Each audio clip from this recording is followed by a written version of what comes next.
تُبْدُوا مَا فِي أَنفُسِكُمْ، اور اگر تم ظاہر کرو جو کچھ تمہارے جی کے اندر ہے، او تخفوہ، یا اسے چھپا لو، یحاسبکم بہ اللہ، اللہ تعالیٰ اس کے اوپر بھی حساب لے گا۔ یہ بہت خطرناک معاملہ ہے میرے بھائی۔ یہ قرآن حکیم میں ایک ایسا مقام ہے جہاں پر اللہ تعالیٰ نے دل کے گناہ کے اوپر گرفت کرنے کا بھی اندیا دیا ہے۔ یہ چند آیات میں سے ہے جو قرآن حکیم میں جن کی تفسیر بڑی مشکل ہے اور اس کے بارے میں کافی اختلاف پایا جاتا ہے۔ اب بخاری مسلم کی کئی احادیث ہیں، مثلا بخاری اور مسلم دونوں میں ایک حدیث ہے کہ اللہ کے محبوب صلی اللہ علیہ وآلہ وسلم نے فرمایا کہ اللہ تعالیٰ نے میری امت سے جو دل میں آنے والے خیالات ہیں نا ان سے درگزر فرما دیا ہے، جب تک کہ وہ اس پر عمل نہ کر لیں یا اس کو اپنی زبان پر نہ لے آئیں۔ یعنی جو وسوسہ دل میں آیا، گناہ کا وسوسہ یا بدعقیدگی یا کیسی بھی چیز، کوئی شیطانی بات، جب تک اسے ایگزیکیوٹ نہیں کر لیتے پریکٹیکلی یا اپنی زبان پر نہیں لے آتے تو اللہ تعالیٰ نے میری امت سے اس کو درگزر فرما دیا۔ اب یہ حدیث بخاری میں بھی ہے اور مسلم میں بھی، ظاہر ایک مضبوط حدیث ہے، ٹاپ آف دا لسٹ دو کتابوں کے اندر ہے۔ تو اس حدیث کی بنیاد پہ بعض مفسرین کا خیال ہے کہ یہ آیت ہی منسوخ ہے قرآن کی، کہ جی اللہ تعالیٰ دل میں آنے والے گناہوں کے اوپر بھی گرفت فرما سکتا ہے، کیونکہ حدیث میں جو آ گیا کہ اللہ نے معاف کر دیا لہذا یہ آیت منسوخ ہے۔ حالانکہ ہمیں کوئی حدیث اس بات پہ مجبور نہیں کرتی کہ ہم قرآن کی کسی آیت کو منسوخ مانیں، اور اس میں بڑے بڑے مفسرین نے ٹھوکر کھائی ہے، پرانے بزرگوں میں سے بھی اور آج کل کے بھی۔ میں نے اس کے اوپر کافی غور و تفکر کیا تو میں اس نتیجے پہ پہنچا کہ یہ قرآن حکیم کے ساتھ علمی خیانت کے مترادف ہے اگر کوئی شخص اس آیت کو ان احادیث کی بنیاد کے اوپر منسوخ مانتا ہے، کیونکہ کئی اور احادیث ہیں جن میں ہمارے پاس وہ رزلٹ بھی نکلتا ہے جو اس آیت کے اندر بیان ہوا ہے۔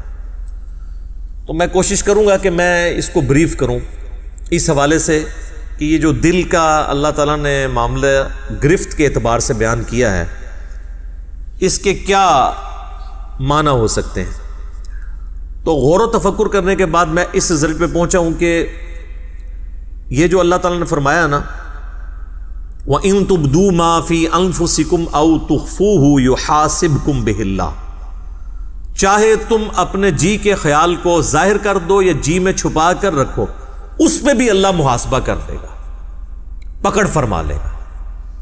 اس کے دو معنی ہو سکتے ہیں، ایک تو یہ ہے کہ دل کی نیت کے اوپر اللہ تعالیٰ گرفت کرے کہ کسی نے نیکی کا کام بظاہر تو بڑا اچھا کیا، دل میں ریاکاری کی نیت تھی، تو اللہ تعالیٰ اس دل کے خیال کے اوپر گرفت کرتے ہوئے اس کی نیکی کو زیرو سے ملٹیپلائی کر دے گا۔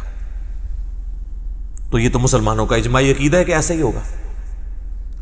اور دوسرا معنی یہ ہے کہ دل میں آنے والا ایسا وسوسہ جو جان بوجھ کر لایا جائے یا کسی گناہ کا خیال اپنے دل میں جان بوجھ کر لایا جائے اور اس خیال کو لانے کے بعد اس کی پیروی کرتے ہوئے اس کی لذت دل میں محسوس کی جائے جان بوجھ کر، تو اس کے اوپر بھی گرفت ہوگی۔ یہ دونوں معنی اپنی جگہ درست ہیں۔ پہلے والا تو ہمیں پتہ ہی ہے، ریاکاری والا، بخاری اور مسلم دونوں میں حدیث ہے، بخاری کی پہلی حدیث ہی یہی ہے، انما الاعمال بالنیات، اعمال کا دار و مدار نیتوں کے اوپر ہے، اور یہ نیک اعمال کے بارے میں ہے، برے اعمال کے بارے میں نہیں۔ برا عمل چاہے اچھی نیت سے بھی کیا جائے وہ گناہ ہی ہے، یہ نیک اعمال کے بارے میں، کیونکہ اس سے آگے الفاظ ہیں اسی حدیث میں کہ اعمال کا دار و مدار نیت پہ ہے۔ اگر کسی شخص نے اللہ اور اس کے رسول کے لیے ہجرت کی تو اس کی نیت اللہ اور اس کے رسول کے لیے لکھی جائے گی، اور اگر کسی شخص نے کسی عورت کی نکاح کی خواہش میں ہجرت کی تو اس کی ہجرت اس کے لیے لکھی جائے گی۔ اگرچہ نکاح کی خواہش کوئی بری چیز نہیں ہے، لیکن اللہ تعالیٰ کہتا ہے کہ میرے اعتبار سے جو نیکی کرنی ہے وہ پیورلی میرے لیے ہو. تو یہ چیز بتا رہی ہے کہ نیک عمل میں خالصتاً اللہ کی نیت ہو. برے عمل کا تو لینا دینا ہی نہیں اس کے ساتھ، کیونکہ انہی احادیث کو لوگ مس یوز کر کے ایکسٹرا جوڈیشل ایکٹیویٹیز پرفارم کرتے ہیں. ہمارے مولویوں کے ورغلائے ہوئے لوگ بھی اور ہمارے بعض ریاستی اداروں کے ورغلائے ہوئے لوگ بھی، اور کہتے ہیں جی نیت تو ہماری اچھی تھی، اگرچہ کام برا کر دیا، بندہ مار دیا، خیر اللہ تعالیٰ معاف کرے گا. نہیں، تو میری اس کے اوپر پہلے سے ویڈیوز آ چکی ہوئی ہیں. آپ یوٹیوب پہ جا کے لکھیں ایکسٹرا جوڈیشل کلنگ ان اسلام، جو یہ آپ کو پتہ ہے سائیوال انسیڈنٹ ہوا تھا، اس پہ میں نے یہ ساری پھر چیزوں کو بریف بھی کیا تھا قرآن اور احادیث کی روشنی میں. تو یہ نیک عمال کے بارے میں ہے کہ اگر وہ نیک عمل اچھی نیت سے ہوگا، اللہ کے لیے ہوگا تو اجر ملے گا، اور اگر اللہ کے لیے نہیں ہے تو اجر 0 سے ملٹیپلائی، ختم.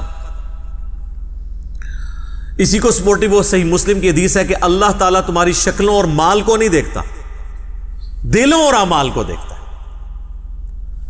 شکل خوبصورت ہے، مال اللہ کی راہ میں کوئی خرچ بھی کر رہا ہے، لیکن دل میں نیت کسی اور چیز کی ہے تو اللہ نے دل کو دیکھنا ہے.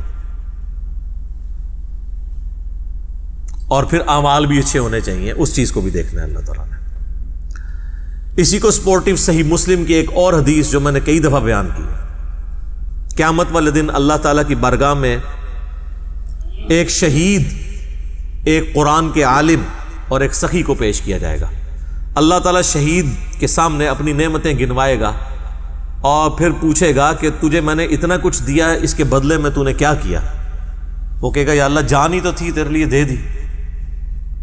واقعی یہ تو بات حقیقت ہے کہ انسان سب سے زیادہ کسی کے لیے یہی کر سکتا ہے کہ اپنی زندگی دے دے. تو اللہ تعالیٰ فرمائے گا کہ تم نے جان اس لیے دی کہ لوگ تمہیں بہادر سمجھے، تو دنیا میں تمہیں تمہارا اجر مل چکا. پھر اللہ تعالیٰ اسے اوندے منہ گھسیٹ کر جہنم میں پھینک دے گا. اللہم اجرنا من النار، آمین. پھر ایک قرآن کے عالم کو بلایا جائے گا. اللہ تعالیٰ فرمائے گا میں نے تجھے قرآن کا علم دیا، تو اس کے بدلے میں تو نے میرے لیے کیا کیا؟ تو کہے گا یا اللہ میں اتنے لوگوں کو قرآن سکھاتا تھا تیری رضا کی خاطر، علم سکھاتا. تو اللہ تعالیٰ فرمائے گا کہ تم نے یہ سب کچھ اس لیے کیا کہ لوگ تمہیں قرآن کا عالم کہیں، قاری کہیں، اور آج کے دور کے اعتبار سے تیرے نام کے پیچھے بھی 10 دمیں لگی ہوں اور آگے بھی 10 دمیں لگی ہوں. دیکھا نہیں آپ نے علماء کے اشتہاروں پہ نام اتنے مشکل الفاظ لکھے ہوئے ہوتے ہیں، حالانکہ وہ الفاظ بھی شرما رہے ہوتے ہیں کہ کس کے ساتھ لگا دیا. تو تجھے دنیا میں کافی لوگوں نے تیری تعریف کی ہے، میرے ہاں تیرے لیے کوئی اجر نہیں، تو اجر دنیا میں لے چکا ہے جس مشہوری کے لیے تو نے کیا تھا.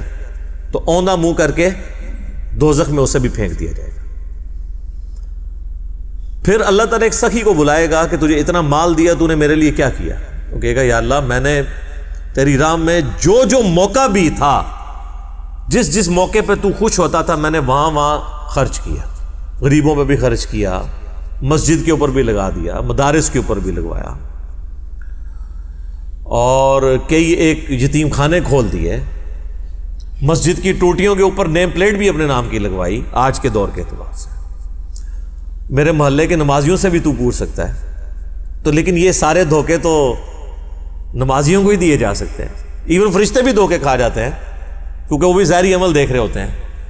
تو at the end of the day حساب تو اللہ نے لینا. اللہ فرمائے گا تو نے یہ جو تیرے نامہ مال میں گرچہ نیکیاں لکھی ہوئی ہیں، لیکن یہ نیکیاں فرشتوں نے لکھی ہیں، بندوں کی نظر میں ہے، میری نظر میں تو نہیں ہے، کیونکہ تو نے سب کچھ لوگوں سے تعریف کے لیے کیا کہ میرے دسترخوان سے اتنے لوگ کھاتے تھے، میرے ہاسپٹل سے اتنے لوگ علاج کرواتے تھے، تو میرے حضور تو اس کا کوئی اجر نہیں ہے.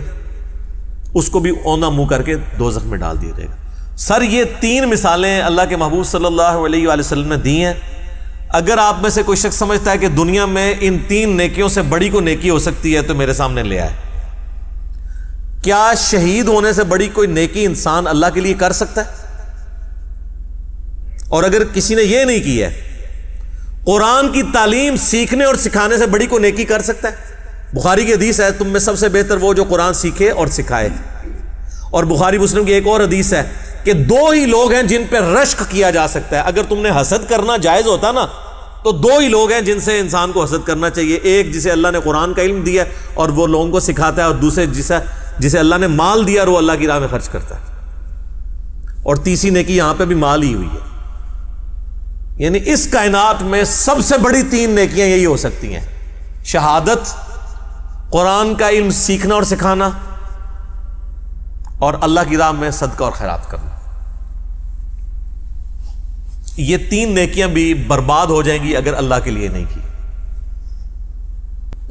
حتیٰ کہ سنن ابن ماجہ میں یہ الفاظ بھی ہیں کہ اگر کوئی شخص نماز پڑھ رہا ہے اور اس نے یہ محسوس کیا کہ اسے کوئی دیکھ رہا ہے، اس کی وجہ سے وہ اپنا سجدہ لمبا کرتا ہے، تو سجدہ تو اللہ کے لیے کر رہا ہے لیکن 0 سے ملٹیپلائی ہو جائے گا، ریاکاری میں آ جائے گا.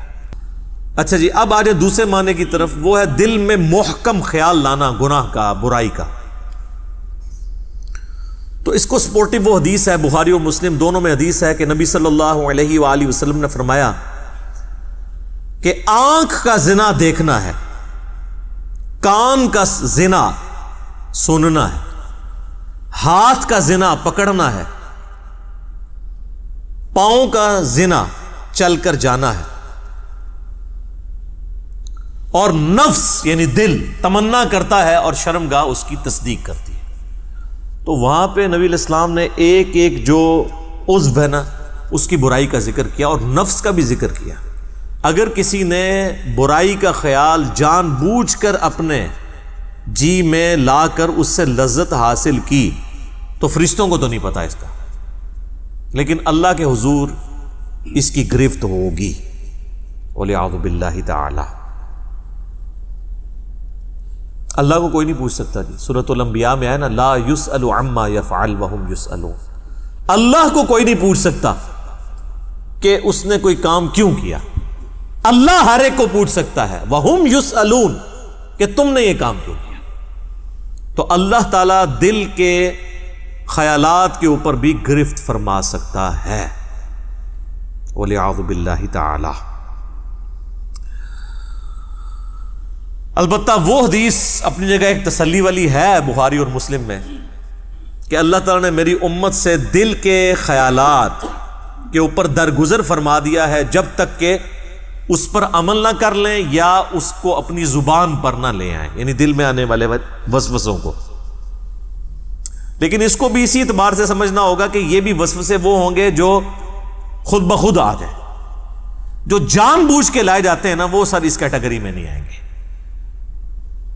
بہرحال اللہ تعالیٰ کی رحمت کا ایک تقاضا بھی ہے، وَكَتَبَ رَبُّكُمْ عَلَى نَفْسِهِ الرَّحْمَةَ، جو سورۃ الانعام میں ہے کہ اللہ نے اپنے اوپر خود سے ایک چیز واجب کر لی ہے کہ میں ہر حال میں رحم ہی کروں گا. جو بخاری مسلم دونوں میں حدیث ہے کہ میری رحمت میرے عرش پہ، میں نے اپنے پاس ایک عبارت لکھ لی تھی مخلوق کی پیدائش سے پہلے کہ میری رحمت میرے غضب پر سبقت لے جانے والی ہے. اور صحیح مسلم میں ایک اور حدیث ہے کہ صحابہ اکرام کہتے ہیں کہ یا رسول اللہ، ہمارے دل میں بعض اوقات ایسے خیالات آتے ہیں کہ ہمیں بڑے بھاری گزرتے ہیں کہ ہم کسی سے اس کا ذکر بھی کریں. یہ اکثر لوگ پوچھ رہے ہوتے ہیں نا، دل میں جناب وسوسے آتے ہیں، نماز میں بھی بعض لوگوں کو آ جاتے ہیں. تو آپ صلی اللہ علیہ وآلہ وسلم نے فرمایا کیا تم واقعی دل میں ایسے خیالات محسوس کرتے ہو؟ ان کا یا رسول اللہ ایسا ہی ہے. تو آپ نے فرمایا یہ تمہارے ایمان کی دلیل ہے، کیونکہ ایمان کا چور کون ہے؟ شیطان. شیطان اسی دل پہ حملہ کرے گا جس میں ایمان موجود ہوگا. اسی کو سپورٹیو ایک سنن ابی داؤد میں حدیث ہے، صحابہ نے کہا یا رسول اللہ، بعض اوقات ہمارے دل میں ایسے خیالات آتے ہیں کہ ہمارا دل چاہتا ہے کہ ہم جل کے کوئلہ ہو جائیں لیکن اپنی زبان پہ اسے کبھی نہ لائیں. تو آپ نے فرمایا اللہ کا شکر ادا کرو کہ اللہ تعالیٰ نے اس کو وسوسہ بنا دیا ہے، تم نے پریکٹیکلی ان خیالات پہ عمل نہیں کیا. یہ بھی ایمان کی ایک دلیل ہے.